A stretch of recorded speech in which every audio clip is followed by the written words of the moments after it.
I think Raticate just might be one of the best Pokemon to use in a solo run of Pokemon Yellow. I think if I had told myself that when I started making these videos, I would have just laughed. After all, this thing is the regional rodent, and they're not known for their incredible battle prowess. However, then I did a playthrough with Raticate just over a year ago, and it really surprised me, getting excellent results. However, I've learned a lot since then, and I think I can do a much better job now.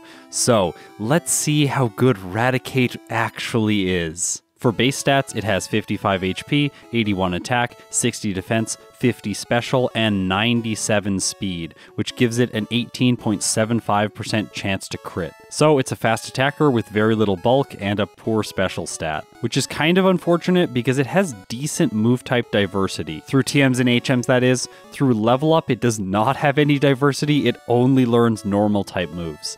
It starts with Tackle, Tail Whip, and Quick Attack, and then it learns Hyper Fang, Focus Energy, and Super Fang through level up. All of its coverage comes from a very short list of TMs. It includes Body Slam, Bubble Beam, Water Gun, Ice Beam, Blizzard, Thunderbolt, Thunder, Dig, and finally my favorite move, Rest. Obviously, Quick Attack is a great move to start with, since it has priority. It's also 40 base power, which after the same type attack bonus is going to be 60 effective power. Also, Stab Body Slam is just going to be incredible once I get access to it on the SSN, and Dig is going to hit very hard as well. Unfortunately, Raticate's special won't let it do very much damage with moves like Bubble Beam, Ice Beam, or Thunderbolt, but having access to them is still going to be useful, especially in cases where the opponent's Pokemon takes 4 times damage from those elemental moves. In the early game, there are 2 things that I need to decide on. The first one is, do I fight the rival on Route 22? And the second one is, what level do I face Brock at? For Raticate, I don't think it makes any sense to fight the rival on Route 22. After all, the Jolteon learns Double Kick at certain portions throughout the playthrough, and that's going to be super effective. Also, I'm pretty sure I won't need too much extra experience in the early game. After all, Raticate has a medium fast growth rate. I think that I'll be able to do most of the training that I need in Viridian Forest by just fighting the mandatory trainers here and any wild encounters that show up along the way. My target for Brock is level 14 because I want to have learned Hyper Fang. This move has 80 base power, 90% accuracy, and 15 PP, plus it has a 10% chance to cause the target to flinch. This move is one of the reasons that Raticate is just going to tear through the early game in blinding speed. After defeating the last trainer Pokemon in Viridian Forest, I am level 10, so I'm going to have to defeat some more wild Pokemon to get 4 more levels. This goes by quite quickly though, because Raticate can just one-shot most of the wild Pokemon that show up here. Just before level 14, I discontinue my training in the forest, head to Brock's gym, and face the junior trainer. After all, when you defeat trainers Pokemon, it gives 1.5 times the experience those Pokemon would have given if they were wild. By defeating his team, I just barely level up to level 14, and now I'm ready to face Brock.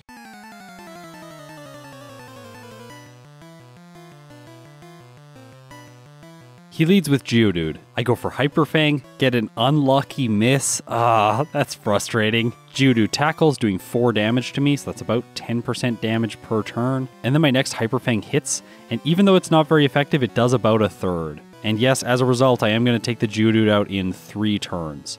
Okay, it's time for the Onix, and this thing has much more defense, like almost double the defense. Geodude has 26 defense and Onix has 45. As a result, it looks like my Hyper Fang is doing about a 1/6. If Brock had 2 Geodudes instead of the Onix, I would have just come into this fight with Quick Attack, and I think Raticate would have been able to win. But because of the Onix, I really need the extra damage. I was hoping that Brock's Onix would go for Bide early on in the fight, but he just spams Screech and Tackle a bunch. The reason I wanted Bide early on is so that I can use Tail Whip to lower the Onix's defense while I stall the Bide counter out. However, once I get the Onix to orange health, it finally does go for Bide, and you might think that just attacking through this and hitting with 2 Hyper Fangs would make sense, but I really don't want to do that, because if I hit with the first Hyper Fang and then say the second one misses, now I'm going to be in a bad position and take damage from Bide. So I think the safer play here is just to use Tail Whip, stall the Bide out, and then attack after that and knock the Onix out. So Raticate clocks in with an 8-minute and 14-second Brock split. Now at this point you're probably like,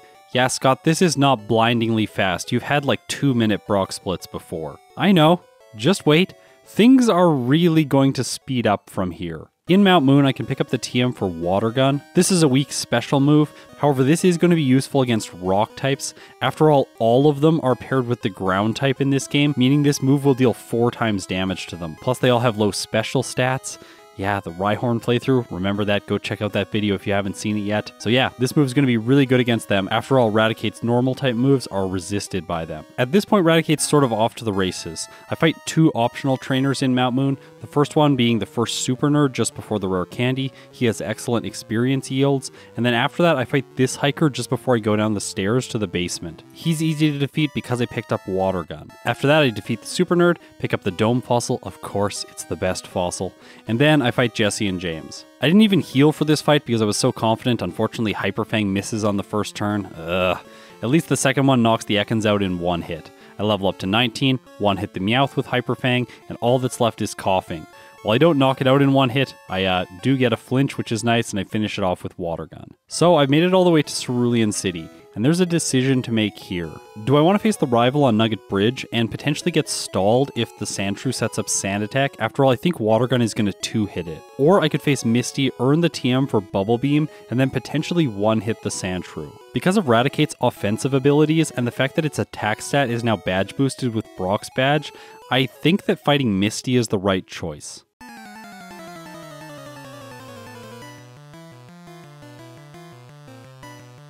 She leads with Staryu. I go for Hyper Fang, it hits, and it doesn't quite get the 1-hit. Okay, if I was level 20, it definitely would have knocked it out. Oh, and I level up to level 20 now, just in time for the Starmie. But Raticate is just not quite fast enough, so Misty gets an X-Defend in first, and then my Hyper Fang misses. Starmie goes for Water Gun, it deals a decent amount, taking me to just above half, and then my next Hyper Fang misses. Are you kidding me? This is so bad. Starmie goes for Water Gun again, and this one gets a critical hit, taking Raticate all the way down to 5 health. Alright, that's not good. At least my next Hyper Fang hits, and it also scores a critical hit, taking the Starmie down to orange health. But it's a little bit too late, and as a result, Starmie finishes me off with Bubble Beam. Okay, let's try that fight again. I'm not going to miss as much. Oh, I miss on the first Hyper Fang against the Staryu. Are you kidding me? And then the Staryu crits with Water Gun, dealing a 3rd to Raticate. This is not good. My next Hyper Fang takes it to red, she uses an X-Defend, and I finish it with Quick Attack. Okay, time for the Starmie. Let's just hit this with every Hyper Fang, please. It goes for Tackle first turn, which is good. I survive with half health, strike back with Hyper Fang, dealing about half to Starmie. It goes for another Tackle, perfect. And then my next Hyper Fang gets a critical hit, and with that, I've defeated Misty. With the prize TM, I teach Raticate Bubble Beam in the place of Water Gun, and now I'm ready to face the rival on Nugget Bridge. He leads with Spearow. I go for Hyper Fang, and it knocks it out in a single hit. Okay, perfect. It couldn't use Growl on me. That's awesome. Next is Sandshrew. I go for Bubble Beam, and it's also a 1-hit. Okay, I'm happy that I fought Misty first. Hyper Fang 1-hits the following Rattata, and is it going to 1-hit the last Eevee? Well, yes it is. So now, as I said before, Raticate's speed is really going to pick up from here. I defeat all the trainers, save Bill, and then I backtrack to Cerulean City where I have to face the Rocket. By the way, this guy just did a break and enter, and actually I had a break and enter very recently. It was very scary. Anyways, it's on my mind today because I'm actually recording this voiceover the day after it occurred. Don't worry, everyone's safe and nothing was stolen, so I'm totally okay. It's just a very weird feeling to have people in the space where you live and just being like, yeah, there was someone here and they weren't supposed to be here. And while in real life, while there was no reward for me having a break-in, in the game there is, because this rocket gives me the TM for Dig, and this is going to be perfect for Raticate. In Generation 1, it's a base 100 power move, and it's also super effective against types like the Rock type, which resist Raticate's moves. Plus, it's going to be perfect for Surge, who's coming up very soon. However, before that I have to beat Sandy, who has her 3 sand-attacking Pidgeys. Yes, I know her name is not Sandy in the remakes, but it's Sandy in yellow version. After all, in the remakes, she's a picnicker, and in this game, she's a junior trainer, so I think it's a different trainer. So this trainer is in fact named Sandy. The issue here could be if Hyper Fang misses and then she gets a sand attack set up, it's going to be even less likely for Hyper Fang to hit. Luckily for me though, my first 2 Hyper Fangs hit and both of them 1-hit. I do miss on the 3rd Pidgey, but luckily it doesn't use sand attack and I knock it out. So it's time for the SSN.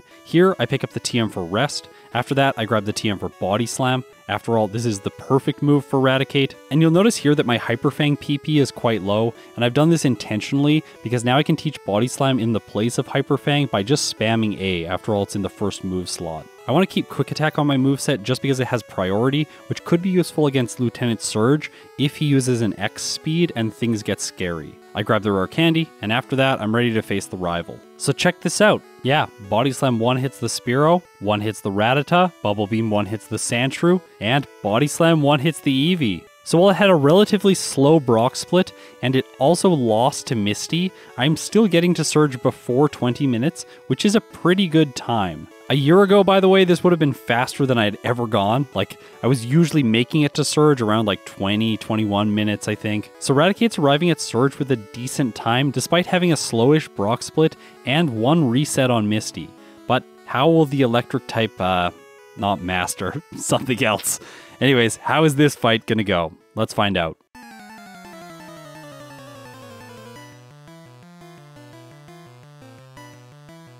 Surge leads with Raichu. Luckily my Raticate has 3 more speed, so I move first, go underground using Dig, and Surge uses an X speed. Funnily enough, in this case, the X speed is actually a disadvantage because then Raichu moves first again, so Surge has 2 turns while I'm underground, and then I hit the Raichu with Dig, which does almost enough damage to knock it out. See, here's the thing. I still have Quick Attack, so I could just use that and finish the Raichu off. I cannot believe how badly this fight went for Surge. Just before it's over, I have a moment where I can learn Focus Energy. By the way, in Generation 1, this move is actually glitched and it quarters your critical hit chance, so I really don't want to use it today. I teach Raticate Thunderbolt in the place of Quick Attack. After all, this move is going to be immediately useful in Rock Tunnel, which is coming up next.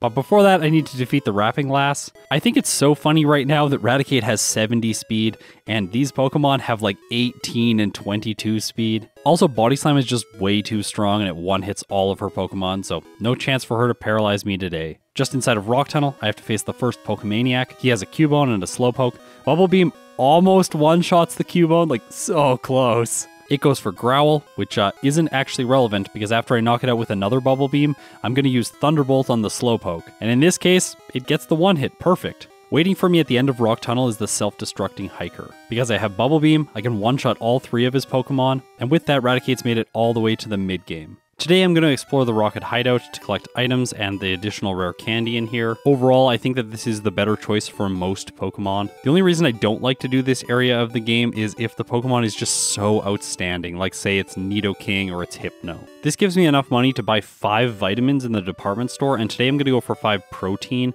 because I really want Raticate just to be able to put out more damage. Also, its speed stat is its highest stat, so I don't think Carbos would be useful today. Next, I head to Pokemon Tower to face the rival. Unfortunately, here there's a bit of a sticky situation because he's going to lead with Fearow, and I only have 3 moves that can hit it: Body Slam, Thunderbolt, and Bubble Beam. However, all 3 of them have secondary effects, and Fearow can use Mirror Move and then give you that secondary effect. So like, for instance, if I use Bubble Beam on the Fearow, it could just reflect the Bubble Beam back at me with Mirror Move and then lower my speed. I wasn't really thinking things through here in the moment because Body Slam can't paralyze a normal type, so I probably should have used it, but instead I go for Thunderbolt, and it just doesn't barely knock the Fearow out. As a result, it uses Mirror Move, and Raticate gets hit by Thunderbolt, but luckily it doesn't cause paralysis. By the way, if you've noticed me in any other videos using weird moves against the Fearow, like using Bite against it or something like that, it's usually because I'm scared of the secondary effect of some other move. So like, in some cases I won't use Ice Beam on it because I'm like, no, I don't want to get frozen if it Mirror Moves on me. So I talked about that long enough to get us to the Magnemite, and yeah, Dig gets a Gen 1 miss here. Just great.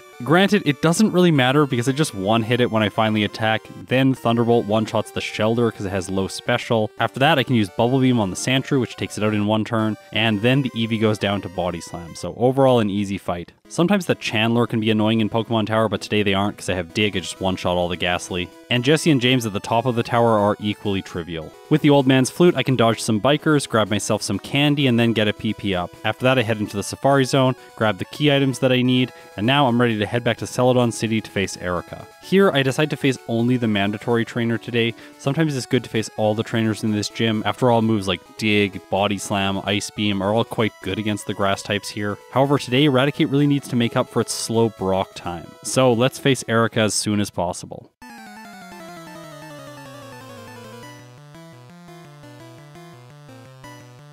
She leads with Tangela. I go for Body Slam, it does more than half. Tangela strikes back with Constrict, lowering Raticate's speed, and then I knock it out. So that speed drop wasn't enough for me to be slower than both the Weepinbell and the Gloom. So I knock the Weepinbell out over 2 turns, Gloom comes out, Body Slam paralyzes it, it can't move, and as a result, I take an easy victory. Where to next? Well, I decided to go to Saffron City because I want to set my waypoint to this Pokemon Center anyways. After that, I can head into Sylph and collect some useful vitamins. After all, there's a Carbos, a Rare Candy, a Calcium, an Elixir, I have to get the card key, a Protein, and then after that, I pick up this Hyper Potion. It's actually really useful in Koga's gym in case you get poisoned and you want to keep the status for him and heal. However, since I'm here now, I want to avoid backtracking, so let's try the rival. To prepare for his lead, which is Sandslash, I teach Raticate Ice Beam in the place of Bubble Beam. Now I'm ready, let's do this. Sandslash is first, I go for Ice Beam, and I get a lucky critical hit which knocks it out. Alright, that's perfect. Thunderbolt does half to the Cloyster. Alright, that did not do as much as I was hoping for. He uses Supersonic, confusing Raticate, but I still move and knock it out with my second Thunderbolt. Raticate levels up to 35 over a damage rounding threshold. I use Dig, but unfortunately I hit myself against the Magneton. It goes for Tackle, doing a small amount. I hit myself again, it tackles, and then finally I get underground with Dig. Now I have to bypass another Confusion check, but here Raticate snaps out of Confusion, and I knock the Magnets out with 1 hit. Okay, so 93 speed is enough to move first against the Kadabra. I hit with Body Slam and it goes down. So I think I've got this. I just have to defeat the Flareon, and it has low defense. It's actually its lowest stat. But Dig just barely doesn't one-hit. Flareon goes for Sand Attack. Okay, please Body Slam. It hits, and Flareon goes down. So when Raticate started at level 34, it was able to get through that fight. Like, there was some luck involved, but it didn't seem that lucky. Is the rat starting to impress you? It's definitely impressing me. The battle with the rival gave Raticate 2 levels, and then after I finish off Jesse, James, and Giovanni, my Raticate's level 38 over the next damage rounding threshold. So I can dig out of Sylph and head towards Koga's gym next. I defeat the mandatory jugglers here, and this levels Raticate up to level 39, and then its speed is 104. Now it looks like this is some perfect planning from me, because the Venomoth has 103 speed, but no, this is just a coincidence, and it's a perfect coincidence, because now I'm ready to face Koga.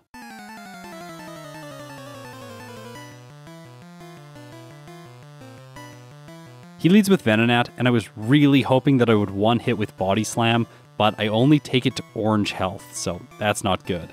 I get lucky paralysis though, so it doesn't move, and I knock it out for free. Okay, time for the second Venonat, and here I get a critical hit. Nice. Alright, time for the third Venonat. I take it to orange health, it strikes back with Psychic, it doesn't lower my special, which is really lucky, and then I knock it out.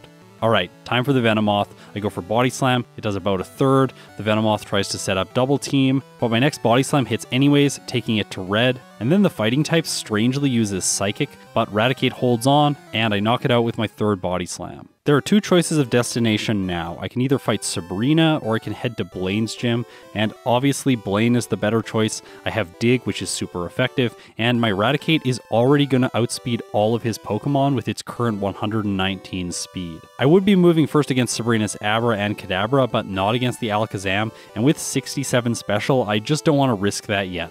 One thing that is annoying about going to the mansion this early on in a playthrough is that if your Pokemon is under level 44, you can still encounter wild Pokemon even when you use a Repel. Plus in Yellow version, the Raticates that show up here are very scary because sometimes they trap you in the fight or they use Super Fang and cut your HP in half. Luckily, Raticate is fast enough that I can run away from all of these Pokemon consistently. I pick up the TM for Blizzard, grab myself 2 rare candies, and now I'm ready to head to Blaine's gym. There's always a choice in here, especially if you have a super effective move, if you want to fight the trainers or not. If this was my first playthrough with Raticate, I probably would have fought all of them for levels at this point, because I would be like, at some point this rat is going to get walled by some terrifying foe.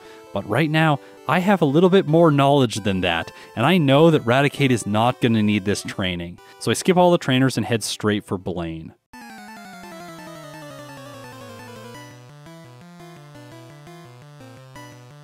He leads with Ninetales. I go for Dig, it does more than half, and then Ninetales uses Tail Whip, cutting my defense before I knock it out with a follow-up Body Slam. Now having my defense lowered is not very good, especially because the Rapidash is next. I go for Body Slam here because Dig isn't going to one-shot if it didn't one-shot the Ninetales. I was hoping for paralysis, I don't get it, Rapidash uses Stomp, and it does almost half to Raticate. That is terrifying. I really should have followed up with dig from there, but I don't, and as a result, the Rapidash takes me down to 5 hit points before the Arcanine comes out. I go for dig. I'm betting here that I get a critical hit and knock the Arcanine out. I don't. It does half, and then the fire type sets up Reflect. Okay, so maybe I'll roll a critical hit again? Well, I don't, and Arcanine uses Flamethrower, knocking Raticate out. So this is my first reset since Misty. And honestly, it seems kind of fitting because in yellow version, Blaine is terrifying. He very regularly walls a lot of Pokemon. However, I think Raticate can get through this. Let's try again. I go for Body Slam against the Ninetales. It doesn't cause paralysis, and it strikes back with Flamethrower, which does so much, like at least 3/4. I go for Dig next to knock it out, but Ninetales strikes with Quick Attack first, taking Raticate down to 9 hit points. And yeah, this is not going to work out. I do make it to the Rapidash, but it takes Raticate down. I tried again, but this time Confusion messes my dig up, I hit myself, and then the Ninetales knocks me out with Flamethrower. So maybe Sabrina is the better choice after all. I pick up Mimic first, and then I decide to face her. Because I move first against the Abra and the Kadabra, they're both easy one-hits with Body Slam. However, Alakazam has the potential to be extremely scary with Psychic. She sets up an X-Defend first turn, minimizing my damage from Body Slam, but I still do half. Then Alakazam uses Reflect, further improving its defenses so that my Body Slam does much less on the next turn. However, I cause paralysis, so I move first on the following turn. Alakazam just barely hangs on, but it just goes for Reflect again. Wonderful job. So I knock it out on the next turn, and with that, I've earned myself a 6th badge. If you look at Raticate's experience, you'll notice that it's very close to being leveled up. So I fight one trainer in Blaine's gym just to get it up to level 41. Here it has a chance to learn Super Fang, and you might think that this move is going to be useful, but it really isn't. My current set is just way better. So I say no to that move, and then before I fight Blaine, it's time to use rare candies. I use a total of 9, taking Raticate all the way up to level 50. Okay, I hope this is what I need to defeat him, but I say before I use the rare candies, so I can always train in his gym if it isn't. Because I'm over 4 damage rounding thresholds from my prior attempt, I think that I might just one-hit now. I go for Dig on the Ninetales, and it knocks it out. Okay, perfect. So the Rapidash has 1 less defense than the Ninetales, and it has 2 less HP. So because of that, I'm going to do more damage against it and knock it out in 1 hit as well. Last is Arcanine. I go for Dig. It's definitely not going to one-hit unless I get a critical hit. All right, perfect. With that, Raticate is off towards the last gym leader. Let's take on Giovanni.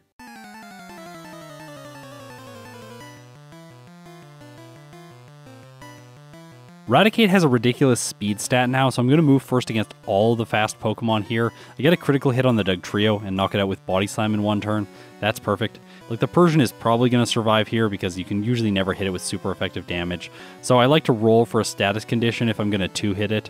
Body Slam can't paralyze a normal type, so I go for Ice Beam just in case it freezes. It doesn't, and then after that I use Body Slam to knock the cat out. Nidoqueen is next. Now I have a choice here between Ice Beam or Dig. I was hoping that Dig would do enough damage to just one hit, but it doesn't, so I probably should have rolled for the freeze there as well. I take about a third from 2 hits from Double Kick, and then I knock the Nidoqueen out with a second Dig. Okay, time for the Nidoking. Now it has less defense and less HP than the Nidoqueen, so I figured the Dig might be a good choice here, and in this case I just get a critical hit and I knock it out. Alright, it's time for the Rhydon. Now this thing could be scary because I have less special than attack, but I'm hoping that Ice Beam can do it. And Raticate scores another critical hit, knocking it out in 1 turn. Alright, I have to say I think that Giovanni fight was pretty lucky. The crit against the Nidoking and the crit against the Rhydon were really clutch. Next, I have to face the rival on Route 22. Ice Beam just barely doesn't knock the Sandslash out. Luckily, it doesn't have Earthquake in this fight. I was hoping to knock out the Execute in 1 hit, but it also survives. Luckily, it just tries to set up Solar Beam, and then I knock it out. Cloister's next, I go for Thunderbolt. Again, not a 1-hit.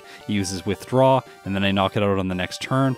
Now, it's worth just checking in with the time here as I sweep through his remaining 3 Pokemon. It is before 43 minutes, so Raticate is making exceptional time to this point in the game. However, with how this fight is going, it does seem that its raw power is starting to drop off. I'm really hoping that I didn't miscalculate and use my rare candies too early. After all, I only have 2 more left. So will my rat have what it takes to defeat the league? Well, let's find out.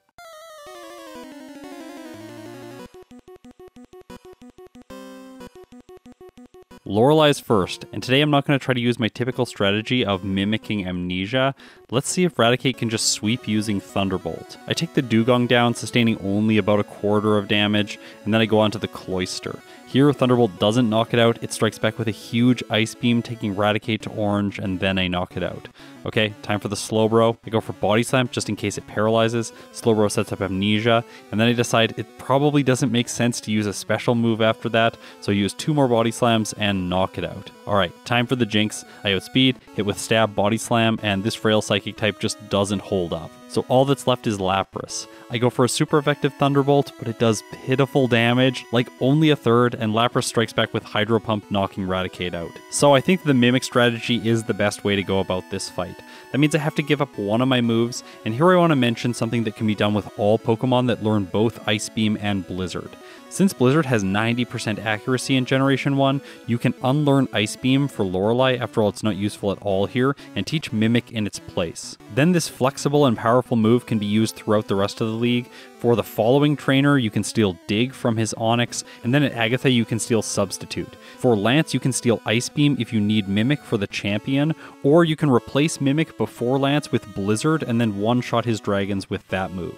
So today I'm going to go for that strategy. By doing this, I'm able to set up Amnesia on the Slowbro, and then from there I can sweep with Thunderbolt and one-shot the Lapras. Okay, time for this guy. Now, I am a normal type, so maybe I should be slightly careful.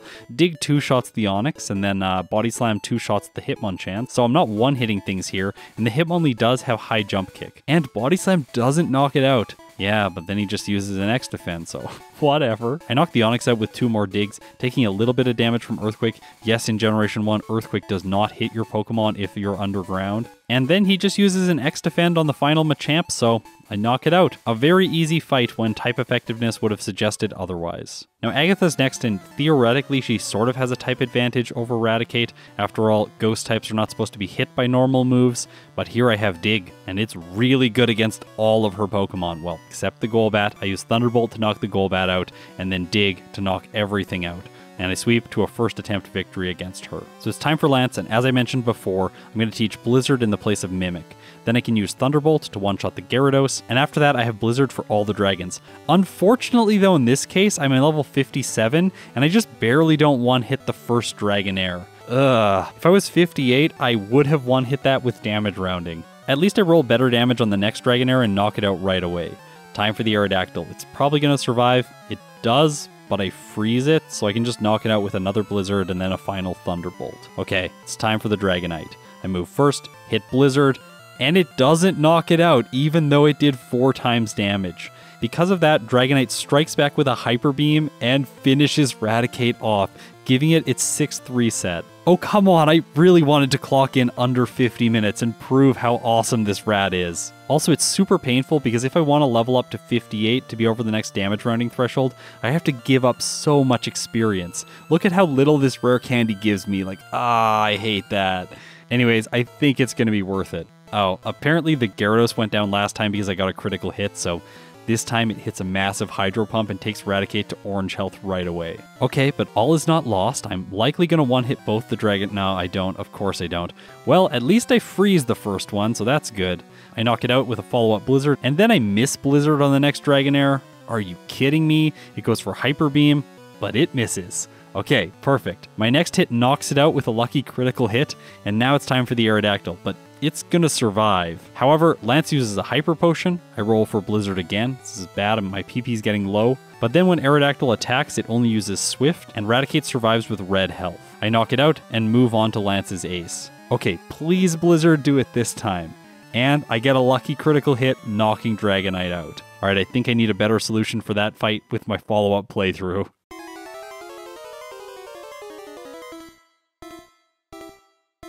But for now, I've made it to the champion, and yes, I did get here under 50 minutes, but I am not going to clock in under 50 minutes. I go for Blizzard on the Sandslash, and it just barely doesn't knock it out. Another situation where probably level 60 would have got the KO. I take it out on the next turn, move on to the Alakazam, and once again, I do not get the one hit.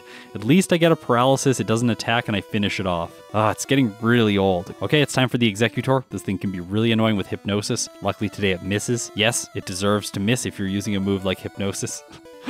I knock it out on the next turn with Blizzard, and then I move on to Magneton. Okay, Dig is going to one-shot this thing. Hopefully Thunderbolt will one-shot the Cloyster. No, not even close. It uses Ice Beam, I survive, knock it out on the next turn, and now all that's left is the Flareon. It does like to occasionally use Reflect, but in this case it uses Fire Spin, I hit with Dig, get a critical hit, and knock it out. So, Raticate clocks in with a time of 50 minutes and 30 seconds with 6 resets at level 60.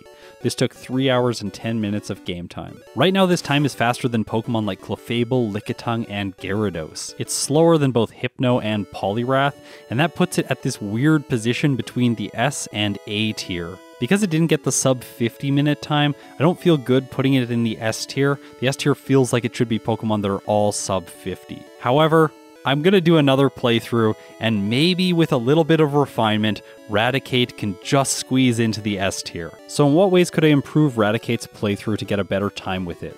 Well, I don't think there's really a way to improve the Brock split. Leveling up to level 14 and using Hyper Fang is just the best way. However, after that, there's a really easy adjustment that I can make, which is to fight the rival on Nugget Bridge first before fighting Misty. After all, I think in my previous playthrough I had one reset here because I was a little bit too scared of the Sandshrew with Sand Attack. In this attempt, I actually get lucky with Water Gun one-hitting the Sandshrew because of a critical hit. Because I'm doing things in this order, now I'm going to arrive at Misty at a much higher level. I actually start the fight at level 23, which is perfect, meaning I'm always going to one-hit the Staryu and avoid its damage. Well, unless Hyper Fang misses, but it doesn't in this case.